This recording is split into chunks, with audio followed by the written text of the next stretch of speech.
Hello friends, welcome to SSC coaching centre. दोस्तों, आज के वीडियो में प्रॉफिट लॉस यानी कि लाभ हानि के क्वेश्चन हैं, तो पूरा वीडियो देखिएगा। चलिए स्टार्ट करते हैं। पहला क्वेश्चन है, किसी वस्तु को 4200 रुपये में बेचने पर 30% हानि हो तो इसे कितने में बेचा जाए कि 15% का लाभ हो।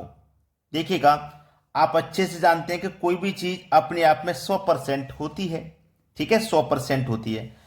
अब इस 100% की चीज को हम 30% की हानि पर बेचेंगे। 100 की चीज को 30 की हानि पर बेचेंगे, मतलब 70% में बेचेंगे। जो दाम लेंगे हम वो 70% का लेंगे। ठीक है। अगर उसी 100% की चीज को उसने बोला है कि 15% का लाभ हो जाए, तो 100 की चीज को भाई हम 115 में बेचेंगे, तभी तो 15% का लाभ होगा। इतना तो क्लियर है। तो देखिए, हम बेच कितने में रहे हैं?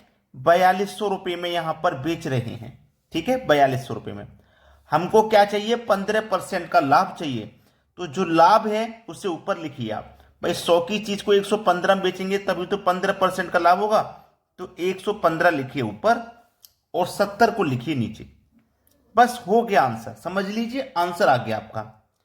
जीरो से जीरो कटा दूंगा, 7 से कटा दूंगा, 7 छिंग 42 और एक ही जीरो 60। 60 का गुना 115 से करेंगे तो ये जीरो आ जाएगा लास्ट में। 6 पंजे 30, 30 का जीरो, कैरी का 3, 6 एक कम 6, 6 में 3 जोड़ेंगे तो 9 और 6 एक कम 6, 6900 रुपये में हमें बेचेंगे तो हमें 15% का लाभ हो जाएगा। ये हमारे सवाल का बिल्कुल सही जवाब है। कोई भी बच्चा ऐसा है जिसकी समझ में नहीं आया हो तो कमेंट करके बता दीजिएगा। अब देखते हैं अगला सवाल। अगला सवाल है, 200 वस्तुओं का क्रय मूल्य 240 वस्तु के विक्रय मूल्य के बराबर हो तो लाभ या हानि प्रतिशत क्या होगा, यह बताना है। देखिएगा, 200 वस्तुओं का क्रय मूल्य मतलब कॉस्ट प्राइस 240 240 वस्तु के विक्रय मूल्य मतलब सेलिंग प्राइस के बराबर है। बराबर है तो बराबर कर दीजिए। इधर देखिए कॉस्ट प्राइस है। जब मैं सेलिंग प्राइस को इधर लेके आऊंगा तो कॉस्ट प्राइस के बटे में सेलिंग प्राइस हो जाएगा। तो इधर बचेगा क्या? 240 बचेगा। भाई जब सेलिंग प्राइस इधर आ गया तो इधर तो 240 बचा। अब इस 200 को इधर लेके जाऊंगा तो 240 के बटे में 200 आ जाएगा। अब इसका मतलब ये हुआ कि कॉस्ट प्राइस है आपका 240 और सेलिंग प्राइस है 200 रुपये। अब 240 की चीज को आप 200 रुपये में बेचोगे तो आपको 40 रुपये का क्या हो जाएगा? नुकसान हो जाएगा, हानि हो जाएगा। होगा कि नहीं? अब आप हानि निकालो चाहे फायदा निकालो, हमेशा कॉस्ट प्राइस पर निकलता है। कॉस्ट प्राइस आपका 240 है। ठीक है। और प्रतिशत के लिए आप क्या करोगे? 100 से गुना कर दोगे। क्लियर यहां तक? चलिए, जीरो से एक जीरो ये कट जाएगा, कटा दो। 4 एक कम 4, 4 छिंग 24।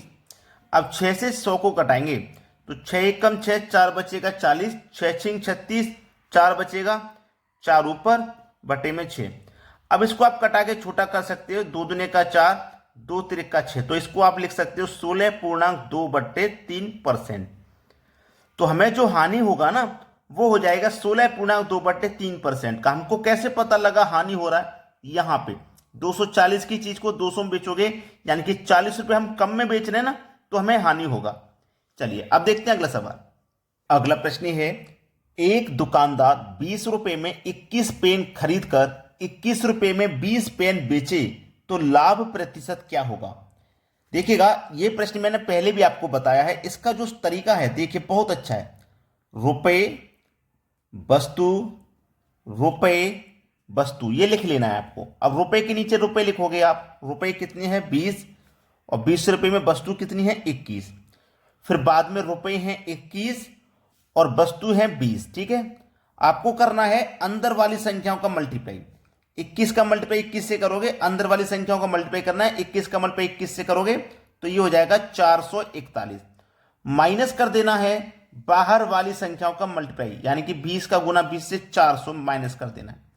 बटे में आ जाएगा बाहर वाली संख्याओं का मल्टीप्लाई, यानी कि 400 और गुने 100 कर देंगे आप। ठीक है। पहले करना है अंदर वाली संख्याओं का मल्टीप्लाई, लिख लीजिए। इसमें से फिर माइनस करना है बाहर वाली संख्याओं का मल्टीप्लाई। बटे में आएगा बाहर वाली संख्या का मल्टीप्लाई और प्रतिशत के लिए 100 से गुना।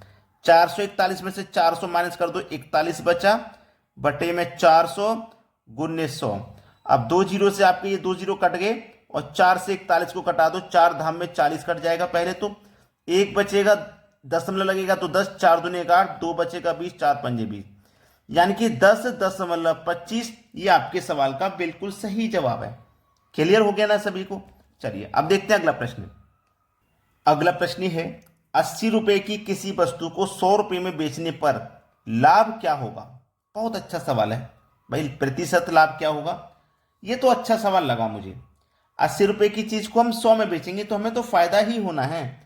80 रुपए की चीज को हम बेच रहे हैं 100 रुपए में, हमको तो फायदा हो रहा है कितने रुपए का? 20 रुपए का। अब फायदा हो चाहे नुकसान, हमेशा कॉस्ट प्राइस पर निकलता है। कॉस्ट प्राइस हमारा 80 रुपया है, सेलिंग प्राइस हमारा 100 रुपया है। 80 की चीज को 100 में बेचेंगे तो फायदा 20 रुपए का होगा। फायदा निकालो चाहे नुकसान, हमेशा कॉस्ट प्राइस पर निकलता है।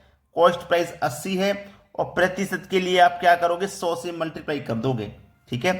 अब 20 से 80 कटेगा 4 बार में और 4 से 100 कटेगा 25 बार में। आपका जो लाभ का प्रतिशत हो जाएगा वो हो जाएगा 25%। पहला ऑप्शन सवाल का बिल्कुल सही जवाब है। अब देखेंगे अगला सवाल। अगला प्रश्न है 500 रुपए की वस्तु को 5% हानि पर बेचा जाता है तो वस्तु का विक्रय मूल्य क्या है? देखिएगा, इस सवाल को करने के लिए आप दो मेथड इस्तेमाल करते हैं। पहला मेथड तो यह है कि 500 रुपए की चीज है और हम उसे 5% की हानि पर बेच रहे हैं। जो भी हमारी चीज है ये अपने आप में 100% है। 100% की चीज को मैं 5% की हानि पर बेचूंगा, मतलब 95% में बेचूंगा, है ना। परसेंट का मतलब बटे में 100 हो जाएगा। अब 2 जीरो से सीधा सीधा आप ये 2 जीरो कटा दोगे।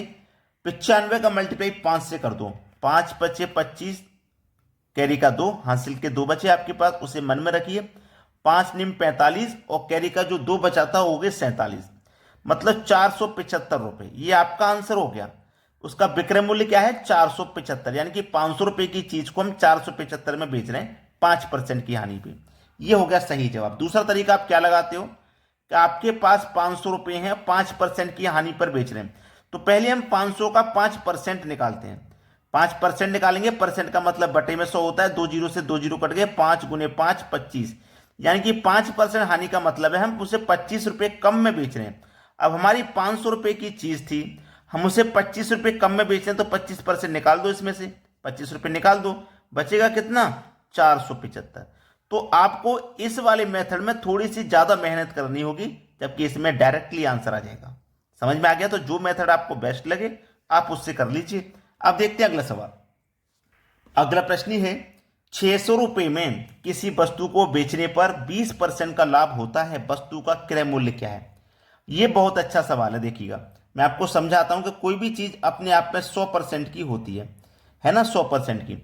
हम उसे कितने बेच रहे हैं? 20% के लाभ पे। 20% के लाभ का मतलब है 100 की चीज को, इस 100 की चीज को हम 20% के लाभ पर बेच रहे हैं, यानी कि 20% जोड़ के बेच रहे हैं। तो कितने बेचेंगे भैया? 120% में बेचेंगे।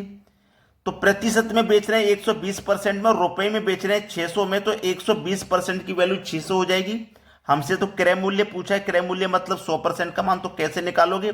इस 600 में इस 120 से डिवाइड कर दो और 100% का मान निकालने के लिए 100 से मल्टीप्लाई कर दो, बस आंसर आ गया। कुछ नहीं है इस प्रश्न में, आंसर आ गया। जीरो से कटाओ पहले जीरो, 12 पंजे 60 और 5 का मल्टीप्लाई 100 से कर दो, आंसर आ गया 500।